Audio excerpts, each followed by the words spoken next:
દાહોદ જિલ્લાના ફતેપુરા, દેવગઢ બારિયા, સંજેલી અને ઝાલોદ પંથકમાં વરસાદ.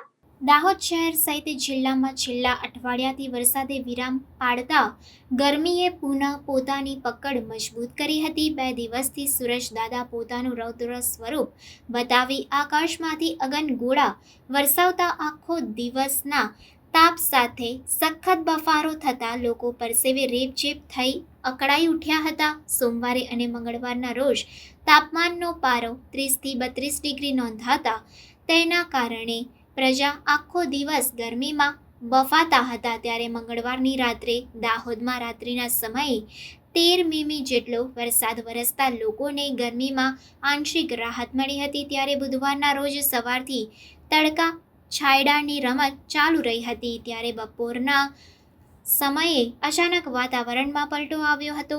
2:30 વાગ્યાના અરસામાં દાહોદના કેટલાક વિસ્તારમાં વરસાદ વરસતા વાતાવરણમાં ઠંડક પ્રસરી ગઈ હતી. ત્યારે સવારના 8 વાગ્યાથી સાંજના 6 વાગ્યા સુધી માત્ર ગરબાડા તાલુકામાં જ 2 મીમી વરસાદ નોંધાયો હતો. જ્યારે ફતેપુરા, દેવગઢ બારિયા, સંજેલી અને પંથકમાં તથા ઝાલોદમાં મોડી સાંજે અચાનક વાતાવરણમાં પલટો આવ્યો હતો અને જોરદાર હવા સાથે વરસાદ થતાં રસ્તાઓ પર પાણી ફરી વળ્યા હતા.